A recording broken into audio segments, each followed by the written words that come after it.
let's go Panthers because I'll give the tiebreaker to the Saints on point differential. My Well, I Lord, was going because by draft order, so I had it in my head. Okay, the Panthers picked 8th and the Saints picked 9th. That's why I had it that way. Panthers are negative 193 in point differential. Good Lord, I'll tell you that. Here's what to like about the Carolina Panthers. I don't know if my optimistic, realistic expectations are much higher than 5 wins. I think 5 wins was nothing short of a miracle from Dave Canales last year. Yeah. Maybe 6, maybe 7, and I hate to be basic on this one, but I think that your best case scenario is that you come out of this season ready and willing to offer Bryce Young a contract extension and say, Yeah. let's do this, buddy. Right? I mean, to me, that's what it boils down to.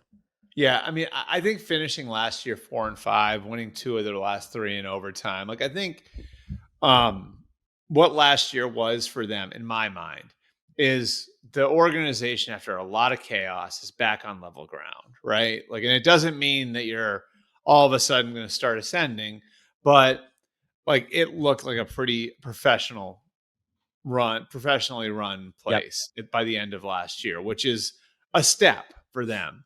And I think that's sort of against all odds because you had a first-year head coach coming in who'd only been an offensive coordinator for a single year. He was bringing a first-year offensive coordinator with him. Youngest offensive coordinator in the league. Yep, and then you had Ejiro Evero on the other side of the ball, who's got more experience, but hasn't been a head coach. So I look at what they've accomplished, like even going through the Bryce thing where you bench him. It's a lot's going to depend on how well they drafted, right? So, like what does Teteroa McMillan become? What are the pass rushers that they drafted? Princely, and again, I should know how to pronounce his name. Uman Melian, right? From Old Miss. Better you than me. I know how to pronounce it. I'm just not going to say it. So. Oh, you are? You do? No. I'm just glad that you. This is like a couple episodes in a row where you've really. Nick Scorton. So Nick Scorton and Princely, like, what can they do for your pass rush? Because I do think to some degree they drafted to some of their needs. What does J.C. Horn look like with a new contract? I think it's an intriguing team that I feel like I'm saying this about a lot of teams, like could catch fire late. And what's interesting about them is their schedule actually hardens late. So if you look early in the year at Jacksonville, at Arizona, Atlanta, at New England, Miami, Dallas, at the Jets, manageable, right? Then you go Buffalo, at Green Bay, Saints.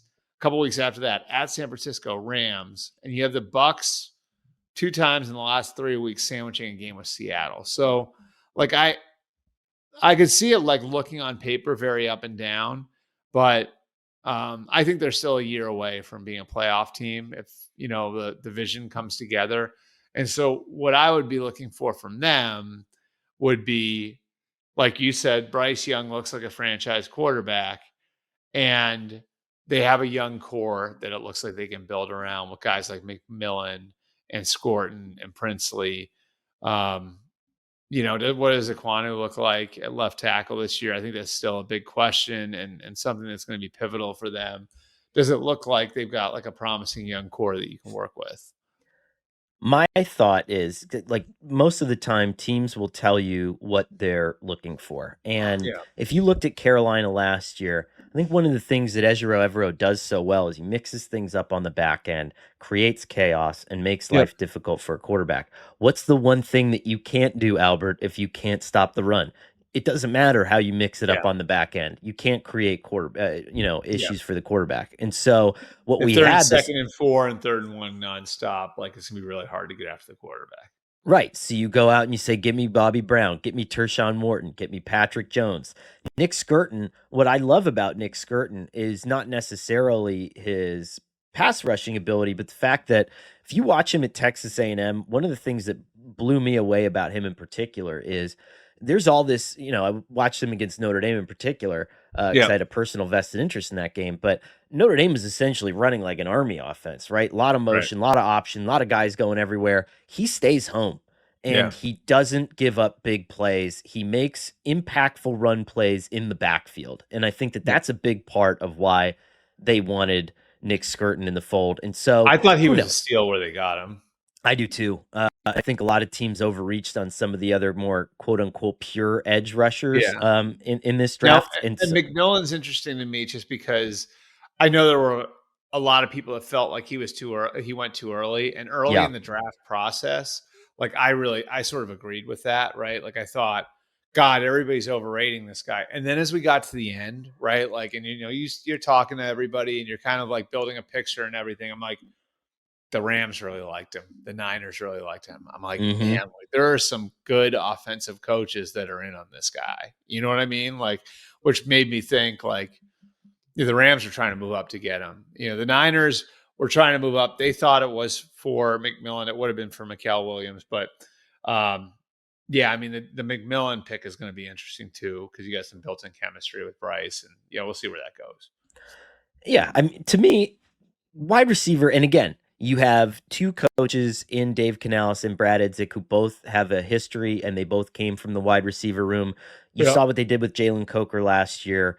And I think with more high end talent, they could certainly expand this offense to the point Mhm. where it's just about Bryce not having to be spectacular. And I think that you saw that early in the Frank Reich years, where it's like he was so good at Alabama, and when you come to Carolina in that situation with a really just a threadbare roster, the cupboard's empty, you're trying to do everything, right? Yeah. You're trying to pull a rabbit out of a hat on every single play. I think now the table is set where you can have more balanced drives and Bryce can just kind of play on time and on schedule. And if you give that kid a chance to just play on time, he's spectacular. He's why he Yeah. is the number one pick in the draft. So I mean, I think it should be really paramount for them to keep him protected because I think one of the best things about Bryce watching him play is how calm he is in the pocket and mhm. how like quiet his lower body is. If you watch, like he really has this like he had that Steph Curry. Bill O'Brien gave him the Steph Curry comparison when he was at Alabama, and but I think I see that. You know what I mean? Like there's like a smoothness and a calm to his game, where if you get him knocked around too much, you could throw that off. So I think that's going to be a really important piece of getting him where he can go too. I think optimistic slash realistic. I mean, the ceiling here is probably 7 Yeah, wins for me, but yeah. like you I said, put him in like that Raiders Panther or the Raiders Patriots category, sort of. You know what I mean? Like where it's like, like are they going to be a playoff team? Probably not, but I could see him taking a big step. would it surprise you? Because you brought up a good point with the schedule, and then we'll move on. Jacksonville, Arizona, Atlanta, New England, Miami.